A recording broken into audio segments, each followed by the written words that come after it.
যারা লোকজন রয়েছেন তাদের কিন্তু অনেকটা বড় কন্ট্রিবিউশন রয়েছে বলা যেতে পারে উত্তর ভারতের রাজনীতিতে। কারণ তাদেরকে নিয়েই কিন্তু কোন কোন দল রাজনীতি করে। ভোট ব্যাংক রয়েছে একটা ওবিসিদের। এতদিন তারা ছিলেন নিপীড়িত, শোষিত, ন্যায্য পাওনাটুকু সঠিকভাবে তারা পেতেন না।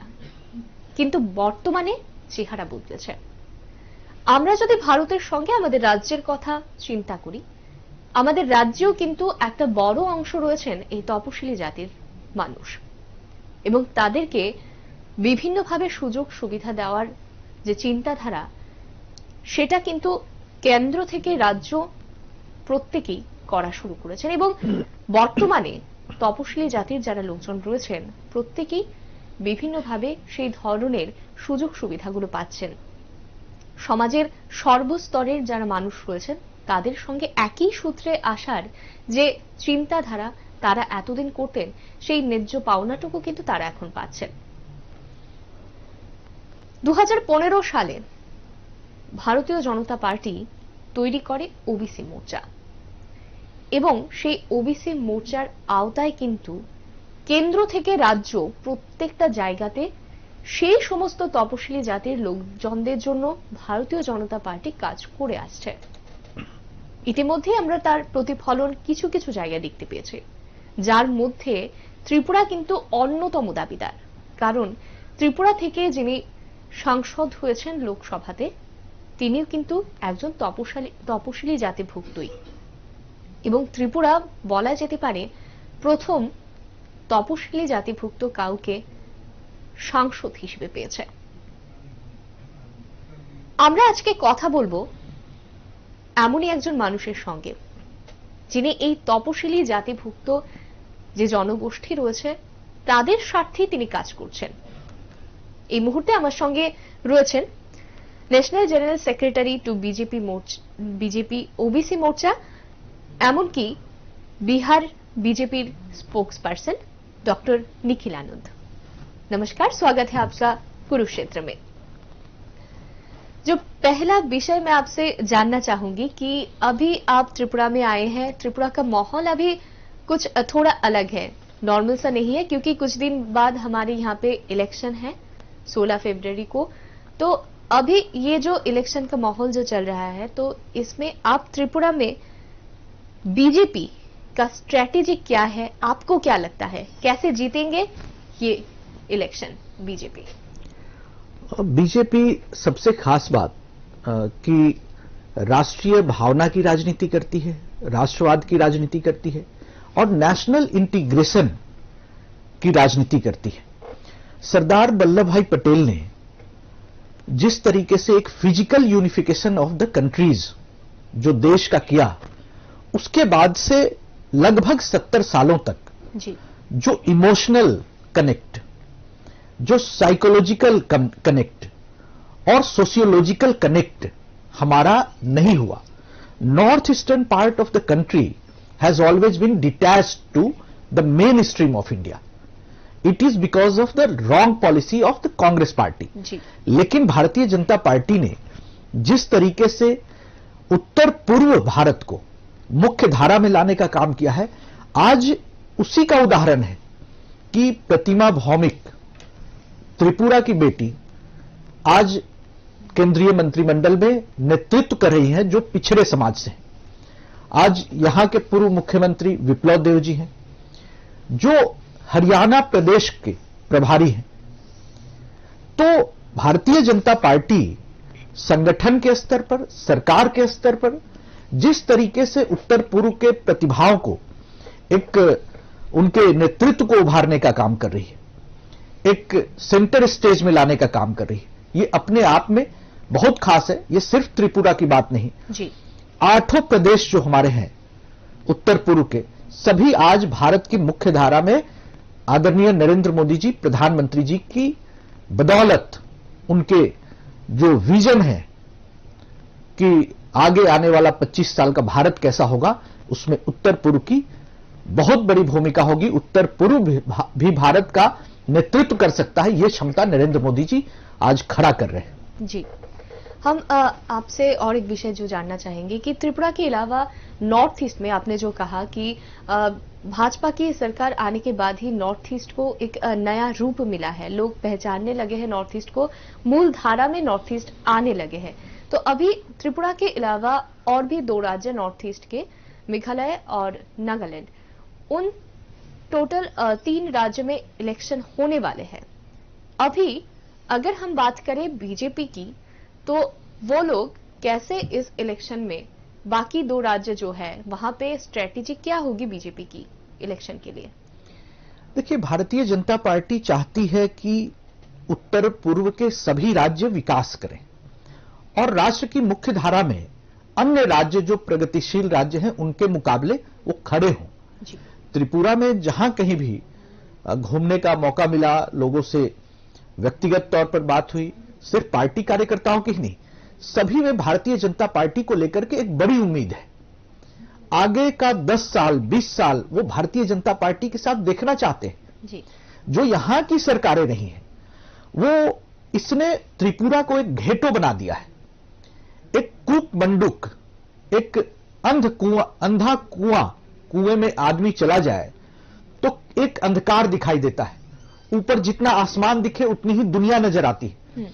लेकिन भारतीय जनता पार्टी ने पूरा विस्तार दिया है और आज त्रिपुरा विकास के नए मार्ग पर अग्रसर है। यही नहीं, मेघालय हो, मणिपुर हो, असम तो एक नए स्वतंत्रता का एहसास कर रहा है, जो हमारे हेमंत विश्व शर्मा जी वहां के मुख्यमंत्री हैं, उनके नेतृत्व में। आप मणिपुर देखें, एक जिस तरीके से मणिपुर, नागालैंड, मेघालय, वहां अब देश की बात हो रही और देश के साथ चलने की बात हो रही। वो दिन चले गए जब 90s में 80s में हमने चूंकि साइकोलॉजिकल, सोशियोलॉजिकल और इमोशनल कनेक्ट नहीं किया नॉर्थ ईस्ट का, तो मुझे वो भी दिन याद है जब 90s और 80s में नॉर्थ ईस्ट के लोगों को एलियन की तरह देखा जाता था। उनको संबोधन में कुछ अलग संबोधन करते थे, गलत संबोधन उनके बारे में करते थे, थोड़ी बहुत हेट फीलिंग भी हुआ करती थी। लेकिन आज नॉर्थ ईस्ट भी हमारा है, हमारे भाई है, दोनों तरफ एक म्यूचुअल अंडरस्टैंडिंग बिल्डिंग हो रही है। और नॉर्थ ईस्ट के जो पोटेंशियल है, जो यहां के इंटेलेक्चुअल्स हैं, साइंटिस्ट हैं, और यहां से भी प्रतिभाएं देश का नेतृत्व कर रही है। आज नॉर्थ ईस्ट से आईएएस ऑफिसर्स हैं, कई राज्यों में वो पदस्थापित है, जब मुलाकात होती है तो वो देश की बात करते हैं। और आज हम घेटों से निकलकर एक नए फ्रीडम सिचुएशन को रियलाइज कर रहे हैं और वो दिन दूर नहीं, ये अभी वक्त की बात है। लेकिन पिछले 20-25 सालों में जिस तरीके से वामपंथी दलों ने यहां पर और कांग्रेस ने जिस तरीके की तुष्टीकरण की राजनीति की, वो बहुत ही दुर्भाग्यपूर्ण है। और आज फिर से लगातार ये पार्टियां जब अपोजिशन में आ गई हैं, अपना वर्चस्व खत्म हो गया है इनका जी। तब भी आज भी ये तुष्टीकरण की राजनीति के सहारे फिर से रिवाइव करना चाहती हैं, लेकिन ऐसा संभव नहीं होगा। यहाँ पे और एक विषय में जो आपसे जानना चाहूंगी कि आपने जो कहा कि जो पिछले 20 या 25 वर्ष में नॉर्थ ईस्ट का जो रूप था वो अभी अलग हो गए हैं, क्योंकि अभी नए नए सरकार आए हैं। नए सरकार ने मतलब सेंट्रल के जो सरकार है, कोई राज्य में वही सरकार है, तो वो लोग नॉर्थ ईस्ट के डेवलपमेंट के लिए काम कर रहे हैं। तो अभी हम देख रहे हैं कि त्रिपुरा की बात ही करें कि यहाँ पे जो रूलिंग गवर्नमेंट है वो है बीजेपी, लेकिन ऑपोजिशन में था सीपीएम, मेन ऑपोजिशन में। अभी हम देख रहे हैं कि सीपीएम और कांग्रेस वो लोग गठबंधन करके बीजेपी को हराने के लिए यहाँ पे काम कर रहे हैं। तो आप क्या कहेंगे, वो लोग कितना स्ट्रांग है यहाँ पे? देखिए, देश में अपोजिशन पार्टीज जिस तरीके से अपना आइडियोलॉजिकल स्ट्रेंथ भी इन्होंने लूज किया है, और ये सिर्फ त्रिपुरा की बात नहीं, पूरे देश में लेफ्ट, लिबरल, कांग्रेस, आम आदमी पार्टी, इस तरह के जो तत्व हैं, इन्होंने एक तरीके से इंटरनल कोलैबोरेशन किया है जी।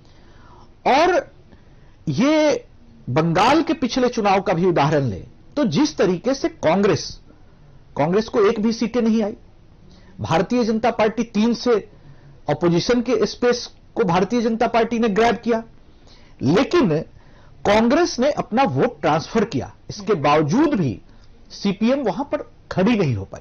आज देखें कि आज वही राजनीति त्रिपुरा में करने की कोशिश हो रही है, लेकिन त्रिपुरा की जनता निश्चित तौर पर, हमें पूरा विश्वास है कि भारतीय जनता पार्टी को एक बड़े और नए बहुमत के साथ फिर से त्रिपुरा में सरकार बनाने का मौका देगी, क्योंकि त्रिपुरा की जनता जान चुकी है कि जातिवाद और रिलीजियस जो सेंटिमेंट खड़ा करके धार्मिक तुष्टीकरण की नीति, मुस्लिम परस्ती की नीति, ये सब चलने वाली नहीं है। विकास की राजनीति हम करना चाहते हैं, त्रिपुरा को मुख्य धारा में लाना चाहते हैं। आने वाले भविष्य में इस देश का नेतृत्व त्रिपुरा का भी कोई व्यक्ति करे, ये हौसला भारतीय जनता पार्टी ही दे सकती है, कोई दूसरी पार्टी नहीं दे सकती है। कांग्रेस में कोई सोच भी नहीं सकता है कि किसी राज्य का कोई व्यक्ति आज राहुल गांधी को रिप्लेस करके वहां राष्ट्रीय अध्यक्ष हो, लेकिन भारतीय जनता पार्टी ये मौका देती है। और हम देख रहे हैं जिस तरीके से हमने यहां से नेतृत्व उभरने का और नेतृत्व को उभारने का मौका दिया है, ये नरेंद्र मोदी जी के नेतृत्व में ही संभव हो सका है। और हमारे गृह मंत्री माननीय अमित शाह जी, वो नॉर्थ ईस्ट में स्पेशल इंटरेस्ट ले रहे हैं, और जिस तरीके से वो लगातार नॉर्थ ईस्ट के सभी राज्यों का दौरा लेते हैं, और उनका इंटरेस्ट सिर्फ गवर्नेंस को लेकर के ही नहीं है, वो डेवलपमेंट को लेकर के ही नहीं है, यहां के कल्चरल एसेंस और इथोस, इसको किस तरीके से हम उभारें, उसको स्ट्रेंथन करें, यहां के सिविलाइजेशनल जो पर्सपेक्टिव है उसको स्ट्रेंथन करें, इस बात पर भी हमारी सरकार और पार्टी खासा इंफोसिस कर रही है। और मुझे लगता है कि हम इस पूरे जो उत्तर पूर्व का जो क्षेत्र है, इसको विकास के नए शिखर पर हम पहुंचाएंगे। आज डेवलपमेंट हुआ है तो यहां इन्वेस्टमेंट भी शुरू हुआ है, और आने वाले समय में निश्चित तौर पर, अभी तो हमने स्ट्रीमलाइन चीजों को किया है। पिछले 5 साल में त्रिपुरा में जो विकास हुए हैं, इसके बावजूद जो 25 साल, 30 साल, 35 साल के जो यहां घेटू सिस्टम था, इसको हमने उसके सूत्र, उसके गांठ को खोलने का काम किया है। और आज स्पेस मिल रहा है तो लोग भी बाहर से आ रहे हैं। एक कंजर्वेटिव सोसाइटी आप खड़ा करके आप इन्वेस्टमेंट को कॉल नहीं कर सकते जी, आपको ओपन सोसाइटी बनाना पड़ेगा। आज जब हम लिबरलाइजेशन के दौर में, ग्लोबलाइजेशन के दौर में, कांग्रेस ने ग्लोबलाइजेशन लाया, लेकिन यहां के समाज को आप जड़वादी समाज बनाकर रखे, जाति और धर्म पर आधारित समाज बनाकर रखे, तो ये ग्लोबलाइजेशन और लिबरलाइजेशन का पूरा जो एसेंस है वो डाइल्यूट हो जाता है, ध्वस्त हो जाता है। हम तो एक खुला समाज बनाना चाहते हैं जो भारत की सभ्यता संस्कृति का सम्मान करे, इस भारत भूमि राष्ट्र के प्रति समर्पण भाव रखे, और भारत की शर्तों पर दुनिया का कोई भी फर्म हो, कंपनी हो, आज यहां मेक इन इंडिया और मेड इन इंडिया की बात हो रही, तो हम एक नए सिरे से एक self realization, India is emerging in a new sense in north east India ji, we can say. आप बात कर रहे थे हम कुछ देर पहले कि वो सीपीएम और जो कांग्रेस का जो गठबंधन त्रिपुरा में बना है, वो हम देखते हैं कि वो लोग पहले राइवल्स थे, लेकिन अभी वो लोग गठबंधन कर रहे हैं कि बीजेपी को हटाना है और सरकार पे आने हैं। तो उन लोगों का जो ग्रासरूट लेवल का जो सपोर्टर्स है, वो लोग क्या सोच रहे हैं अभी? क्या लगता है आपको, ये कितना सफल होगा उन लोगों के लिए, या फिर कितना चैलेंजिंग होगा कि ग्रासरूट लेवल के जो सपोर्टर्स हैं सीपीएम और कांग्रेस के, उन लोगों को समझाना कि हम गठबंधन अगर कर रहे हैं तो ये हमारे सबके लिए भलाई है? क्या कहेंगे आप? देखिए, एक बात तो है कि देश में जिस तरीके की राजनीति पश्चिम बंगाल में हो रही है, वो कहीं ना कहीं त्रिपुरा को भी इन्फ्लुएंस करता है अपोजिशन के मायने में। जिस तरीके से वेस्ट बंगाल का एक वायलेंट पास्ट रहा है, और पिछले चुनाव के दौरान और चुनाव के बाद जिस तरीके से राजनीतिक हत्याओं का दौर हुआ, क्या त्रिपुरा की जनता ये चाहती है कि लेफ्ट पार्टीज और कांग्रेस जैसी पार्टियां एक होकर खड़ी हो जाए और इस तरीके का रक्त रंजित, ब्लडी और यहां नरसंहार जैसी स्थिति हो? बिल्कुल नहीं चाहती है। ये पीछे लौटने का सवाल निश्चित तौर पर ऐसा कोई आम जनता सोच रही हो नहीं है। अब वो आगे जाना चाहती है और डेवलपमेंट सिनेरियो देखें। आज पश्चिम बंगाल भले ही बड़ा राज्य है, लेकिन आने वाले समय में त्रिपुरा पश्चिम बंगाल को भी पीछे छोड़ देगा विकास के मायने में। ये इस बात का हमें निश्चित पूरा विश्वास है। देखिए, एक कांग्रेस का जो वोट बैंक है और सीपीएम का वोट बैंक है, ये एक दूसरे के खिलाफ लड़ती रही है। आज एक दूसरे को वोट ट्रांसफर करने की बात करती है, लेकिन हमारा यह कहना है कि कई सारे फ्यूज्ड बल्ब को एक साथ आप खड़ा कर दें तो क्या ये एलईडी लाइट जो भारतीय जनता पार्टी की है उसका मुकाबला कर सकती है? कतई नहीं कर सकती है। ये सारे फ्यूज्ड बल्ब हैं। अगर फ्यूज्ड बल्ब यहां से लेकर कश्मीर से कन्याकुमारी और पूरे नॉर्थ ईस्ट के फ्यूज्ड बल्ब इकट्ठा हो जाए, तब भी जहां जहां भारतीय जनता पार्टी की सरकारें हैं, त्रिपुरा में, असम में, आप देखें कि इस रोशनी से पूरा भारत आज जगमग कर रहा है। इस रोशनी की पहुंच आज पूरे देश में हो रही है। ऐसे में इन सब का कोई मायने नहीं है। और मैं तो पूरे विश्वास के साथ कहता हूं घूमने के बाद कि त्रिपुरा की जनता, ये जो फ्रिंज एलिमेंट है, इनको मैं फ्रिंज एलिमेंट कहता हूं, कांग्रेस, सीपीएम, ये फिर से ये हिंसा का सहारा लेकर के ही वापस आना चाहती है। इनके अंदर एक एरोगेंस है। जो त्रिपुरा की आम जनता है, वो उन्हें एक डिसेंट नेतृत्व चाहिए जी। जो हमारे मुख्यमंत्री जी त्रिपुरा के आज उस वैसा नेतृत्व प्रदान कर रहे हैं। और उनकी लोकप्रियता है, नरेंद्र मोदी जी की लोकप्रियता है। और यहां तो डबल इंजन की सरकार है, तो ये डबल डेकर सरकार अभी लंबा सफर तय करेगी। इस बात को लेकर के त्रिपुरा की जनता बहुत आशान्वित है और मुझे लगता है कि फिर से ज्यादा बड़े बहुमत के साथ, कोई संख्या मैं प्रेडिक्ट नहीं कर सकता हूं, लेकिन पिछली बार से ज्यादा सीटें आएगी। गुजरात में क्या हुआ? गुजरात में हमने देखा कि सभी पार्टियां एक्सपेक्टेशन कर रही थी। कितना प्रोपेगेंडा हुआ, नरेंद्र मोदी जी का चरित्र हनन का प्रयास किया गया, लेकिन इसके बावजूद उनको रावण तक बोला गया। लेकिन क्या गुजरात की जनता ने इन विपक्षी जो फ्यूज्ड बल्ब की दुकान थी, इसको थोड़ा भी स्पेस दिया? बिल्कुल नहीं दिया। आज तो कांग्रेस अपने निम्नतम सीटों पर आ गई गुजरात में। तो ऐसा ही मैंडेट गुजरात को रिपीट यहां त्रिपुरा की जनता करेगी। जी, अगर हम इस इलेक्शन के विषय से थोड़ा सा अलग करके देखें कि आप बीजेपी के ओबीसी मोर्चा का नेशनल जनरल सेक्रेटरी है, तो ऐसा क्या जरूरत थी कि बीजेपी, पहले तो ये ओबीसी मोर्चा या फिर ये कॉन्सेप्ट ही नहीं था, लेकिन हमने देखा कि कुछ साल पहले ये ओबीसी मोर्चा का कॉन्सेप्ट आया और एक मोर्चा बनाया गया। तो इसका क्या जरूरत था कि ये मोर्चा बनाने का? देखिए, भारतीय जनता पार्टी सर्व समाज की पार्टी है और हम चाहते हैं कि सभी समाज के लोग मुख्य धारा में आए, राष्ट्रवाद की धारा में आए, राजनीति करें।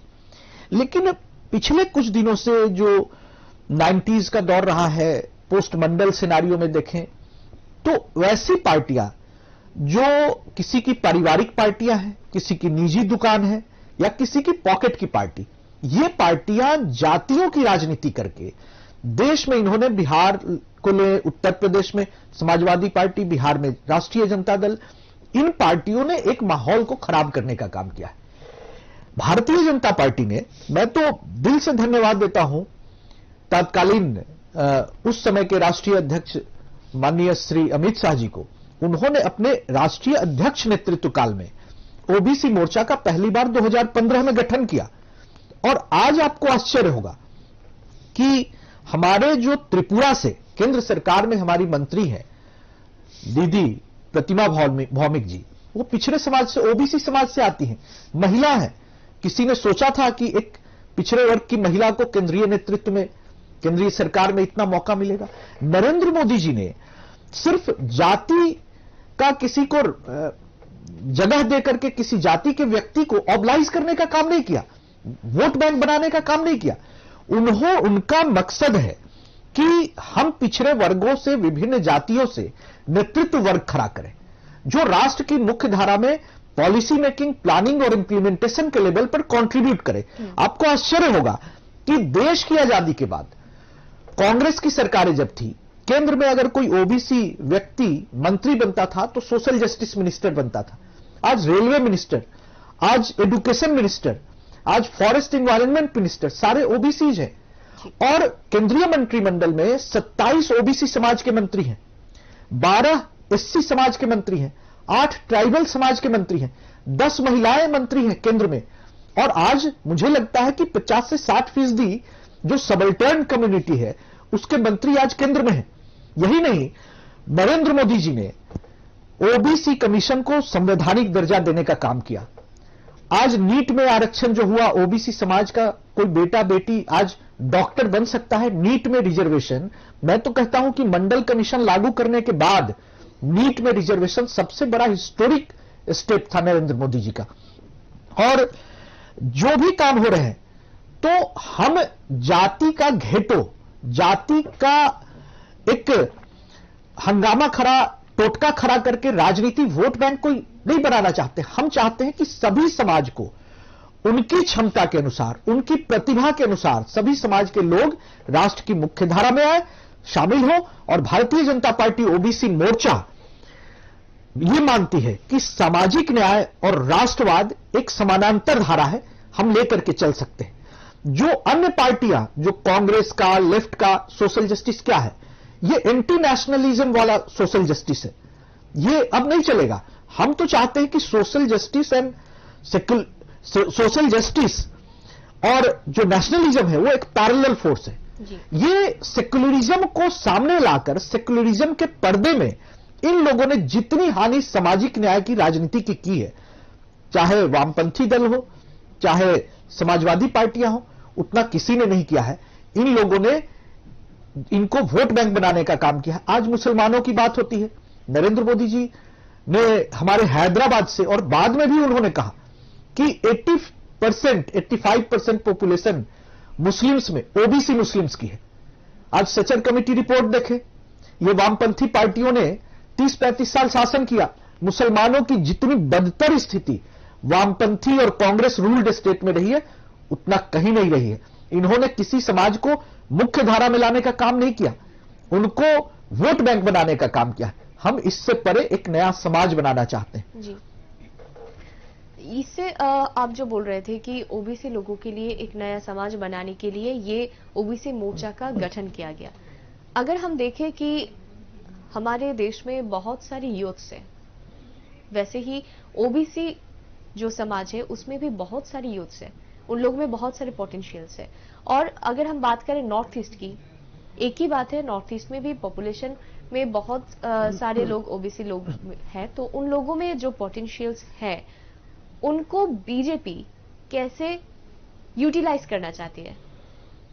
देखिए, एक बात स्पष्ट कर दूं, अब ओबीसी के वेलफेयर के लिए नरेंद्र मोदी जी ने बहुत कुछ किया है। आपको आश्चर्य होगा कि वेंचर कैपिटल फंड, करोड़ों रुपए का लोन आज लेने की सुविधा है।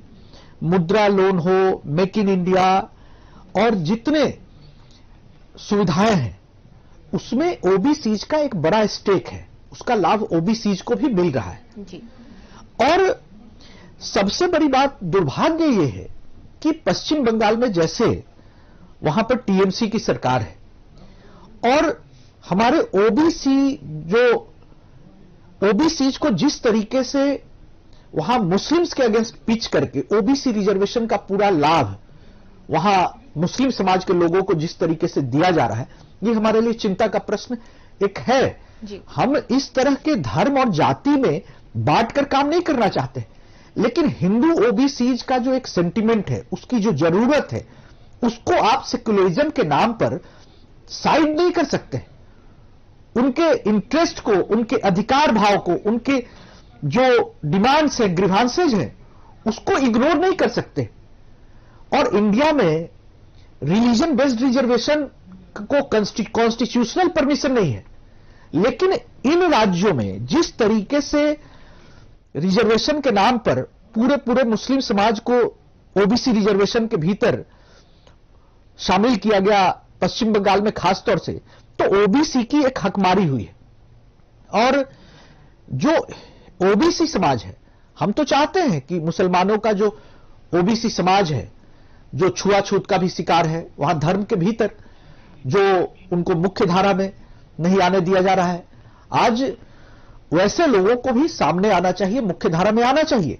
लेकिन आप इसका मतलब कि जो हमारा जो सामाजिक न्याय की पूरी अवधारणा है, जो मंडल कमीशन की अवधारणा है, उस अवधारणा को सेक्युलरिज्म के नाम पर मुस्लिम अपीजमेंट करके आप डाइल्यूट नहीं कर सकते हैं, साइडलाइन नहीं कर सकते। हमें बहुत ही कॉशियस होकर इन बातों पर गौर करना होगा और ओबीसी समाज को भी जागना होगा, अपने राइट्स को पहचानना होगा। और किस तरीके से ये जो वामपंथी पार्टियां हैं, लेफ्ट लिबरल पार्टियां हैं, और टीएमसी और आम आदमी पार्टी जैसी पार्टियां, पॉलिटिकल पार्टीज हैं, ये हमारे ओबीसी इंटरेस्ट को, ओबीसी के सोशल जस्टिस की नीड को सेक्युलरिज्म के कर्टेन में, सेक्युलरिज्म की पर्देदारी में जिस तरीके से हमारे इंटरेस्ट को घात कर रही है, इसका जवाब भी हमारे ओबीसी समाज को एकजुट होकर देना पड़ेगा। और हम त्रिपुरा की जो ओबीसी समाज है, इससे अपील करते हैं कि इस तरीके की लेफ्ट लिबरल कांग्रेस, वामपंथी और आम आदमी पार्टी और टीएमसी पार्टियां जो हैं, जिस तरीके से हमारे हिंदू ओबीसी समाज के हितों के साथ खिलवाड़ कर रही हैं, मजाक कर रही हैं, मुस्लिम तुष्टीकरण, धार्मिक तुष्टीकरण की राजनीति कर रही हैं, और हमें अपने हक का जो आरक्षण है, जो कोटा है, वो भी नहीं दे रही अपने अपने रूल्ड स्टेट्स में, तो इसके खिलाफ वो त्रिपुरा का जो ओबीसी समाज है, त्रिपुरा की जनता है, एक बड़ा संदेश देगी। भारतीय जनता पार्टी के पक्ष में वोट देकर इनको आसपास के स्टेट्स में, पश्चिम बंगाल में भी इसकी आवाज जानी चाहिए। जी, अगर हम देखें कि अब आप तो बिहार के भी प्रवक्ता है बीजेपी के, वहां पे हम जो पॉलिटिक्स देख रहे हैं, वहां पे नीतीश कुमार वो बीजेपी के साथ थे पहले, अभी उन्होंने बीजेपी का हाथ छोड़ दिया है। तो अभी बिहार में अगर हम राजनीति की बात करें, वहां पे परिस्थिति ठीक कैसी है, क्या बताएंगे आप? देखिए, बिहार में जो 90 के बाद से 2005 तक जो डिटोरिएशन का एक फेज था, उससे निपटने के लिए भारतीय जनता पार्टी ने निश्चित तौर पर, भारतीय जनता पार्टी एक संघर्ष करने वाली पार्टी रही। 2000 के पहले जब भी चुनाव हुआ, नीतीश कुमार जी की समता पार्टी थी, समता पार्टी ज्यादा सीटों पर हमेशा लड़ती रही, अलग उनको कम सीटें आती थी। जब समता पार्टी को 7 सीटें आती थी, भारतीय जनता पार्टी को 37 सीटें आती थी। जब समता पार्टी 20-30 सीटें लाती थी, भारतीय जनता पार्टी 67 सीट्स लाती थी।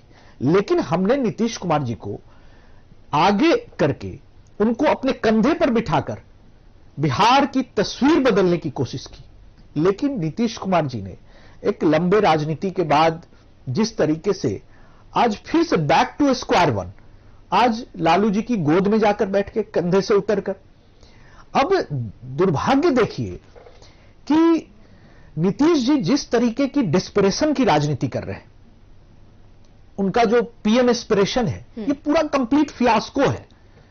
आज उनके मिनिस्टर्स क्या क्या बयान दे रहे हैं, कोई रामचरितमानस पे बोलता है, कोई किसी को जातिवादी गाली देता है, कोई राम मंदिर, एक हिस्टोरिक राम मनोहर लोहिया जो सोशलिस्ट पार्टी के एक बड़े नेता थे, राम मनोहर लोहिया जी भी कभी राम और कृष्ण की अवधारणा को उन्होंने चैलेंज नहीं किया।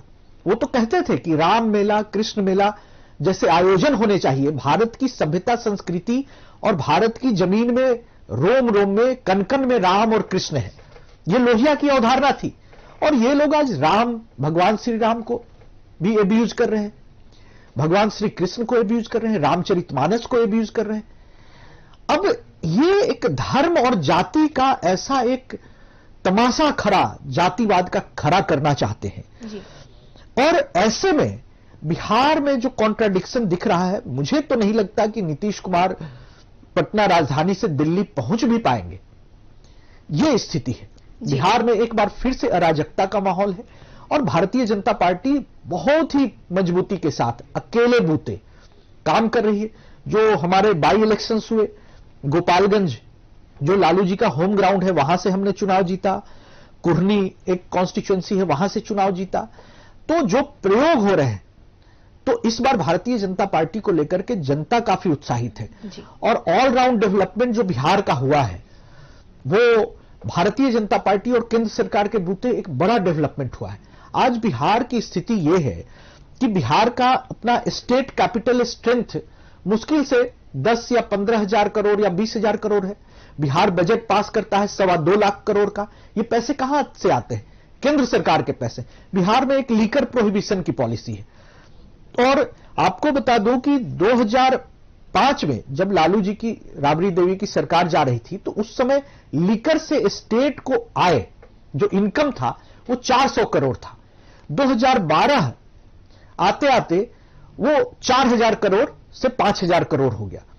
और जब नीतीश कुमार जी ने ब्लैंकेट बैन लीकर पे लगाया तो करीब करीब 30,000 करोड़ का घाटा आज बिहार को सीधे सीधे तौर पर है। Trade, hospitality, industry, commerce, tourism, सब sector badly hit by this prohibition policy.